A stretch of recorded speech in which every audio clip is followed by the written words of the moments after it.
ओम साई राम। मैं हूँ सोनिया जोशी। मेरे इस यूट्यूब के चैनल में आप सभी का स्वागत है। दोस्तों, जैसे कि आज मंडे है तो बात करेंगे आज हम चंद्र ग्रह के ऊपर। चंद्र ग्रह जिसका जो नग होता है वो होता है मोती। तो मोती हर कोई इंसान धारण कर सकता है, ऐसे आपने सुना होगा, और लोग डाल भी लेते हैं एक ज्वेलरी के तौर पर। ऐसे ही जिनको गुस्सा बहुत आता है, क्यों कहा जाता है कि मोती किसी को नुकसान नहीं करता और चंद्र को बहुत ही लाइटली लिया जाता है। जबकि दोस्तों, आप नहीं जानते हो कि जिसका चंद्र कमज़ोर होता है, 100% जो 99% जो सुसाइडल केस होते हैं, डिप्रेस्ड केस होते हैं, पागलपंती, पागल हो जाना, इंसान का बहुत ज़्यादा गुस्सा आना, चिड़चिड़ापन, ये सब चंद्र ग्रह ही देते हैं। और इतना बड़ा ग्रह है जिनको बहुत ही लाइट लिया जाता है। कहते हैं ना कि मन के हारे हार है और मन के जीते जीत। जब तक हमारा मन नहीं मानता कि हम हार गए हैं, तब तक इंसान कभी भी हारता नहीं है। तो चंद्र को जिसने मजबूत कर लिया, उसका जीवन मजबूत हो गया, क्योंकि उसका मन, उसकी इंद्रियां अपने कंट्रोल में है। तो चंद्र को स्ट्रॉन्ग करने का सबसे पहला उपाय कि आप शिवलिंग पर जल और दूध अर्पित करें, और दूध का एक पैकेट शिवलिंग के पास जरूर रख के आए।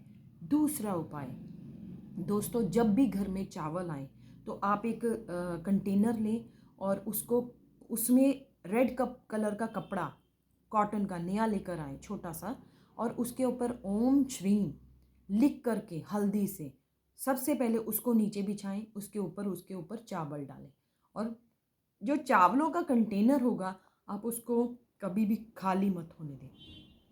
तीसरा उपाय, चावल से संबंधित, चावल का एक भी दाना कभी मत फेंके। अगर आप चावल फेंकोगे तो आपके घर से बरकत चले जाएगी। चावल भर कर रखोगे घर में और चावलों को वेस्ट नहीं करोगे तो आपका मन हमेशा आपके कंट्रोल में रहेगा। और जो घर के लोग हैं, जो मेल पर्सन हैं, उनकी जो इनकम है उसमें बरकत होगी।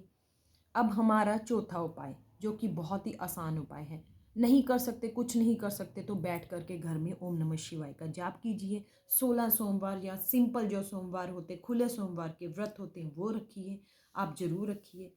पांचवा उपाय बहुत ही सिंपल है दोस्तों। 20 रुपीज़ के, 10 रुपीज़ के बताशे लें, जो कि वाइट कलर के होते हैं। वो एवरी मंडे, कम से कम आप 7 मंडे आप शिवलिंग के पास रख के आएँ, जल अर्पित करके आएँ। बहुत ही सस्ता उपाय है, लेकिन इसको करने के बाद और जल अर्पित करने के बाद दोस्तों, आपने वो चंदन जो पड़ा होता है वाइट कलर का, वो शिवलिंग पर लगाने के बाद अपने मस्तक पर इस उंगली से, ये जो हमारी बड़ी फिंगर होती है, इसके साथ वाली फिंगर होती है, इस फिंगर से आपने अपने मस्तक पर जरूर लगाना है और उसको लगा के रखना है। जितनी देर सारा दिन में रहे वो रहे। और आप उसके बाद मुझे बताना कि आपका मन आपके कंट्रोल में रहता है कि औरों के। दोस्तों, ज़िंदगी में कभी भी अपनी खुशियों की चाबी दूसरों के हाथों में नहीं देनी चाहिए। ज़िंदगी में हमेशा अपनी खुशी की चाबी, अपने विचार अपने अपने पास रखने चाहिए। जब भी गलती कब होती है हमसे, हम डिप्रेशन में कब जाते हैं, जब हम अपने अपनी अपनी खुशियाँ दूसरों के हाथों में दे देते हैं, कि अगर वो हमें कठपुतली की तरह नचाना शुरू कर दे, वो खुश तो हम खुश, वो हमें खुश रखे तो हम खुश रहें। ये तभी होता है, और उन लोगों के साथ ही होता है जिनका चंद्र कमज़ोर होता है। कभी भी अपनी ज़िंदगी की चाबी दूसरे के हाथ में ना दें। दोस्तों, अगर आप चंद्र को मजबूत रखोगे तो आपकी इंद्रियां, जो 5 इंद्रियां होती हैं हमारी, वो हमारे वश में रहेंगी। आप कभी भी मायूस महसूस नहीं करेंगे। आप हमेशा मोटिवेटेड रहोगे। आपको लगेगा कि जैसे जो हमारा बेसिक रीज़न है इस दुनिया में आने का, वो क्या है? खुश रहना, जिंदगी जीना, जिंदा दिल रहना।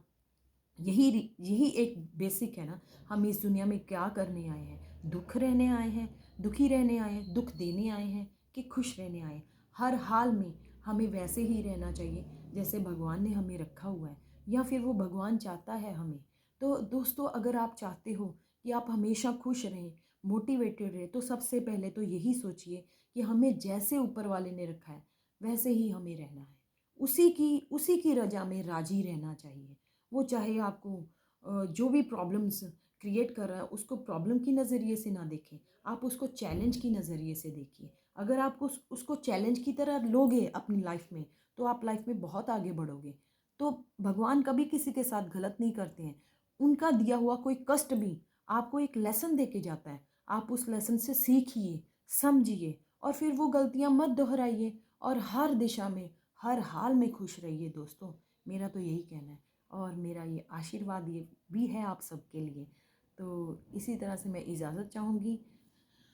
प्लीज़ दोस्तों मेरे चैनल को लाइक कीजिए, शेयर कीजिए और सब्सक्राइब कीजिए। जो मेरी ये छोटी छोटी जो उपाय होते हैं, रेमेडीज़ है, हो सकता है वो किसी का बहुत भला कर जाएं। तो जिसका भी भला हो और जिसको भी कुछ भी फ़र्क पड़ता हो वो मेरे कमेंट बॉक्स पर जाकर, कमेंट सेक्शन में जाकर मुझे कमेंट ज़रूर कीजिए please. And share, like and subscribe my channel. Thank you.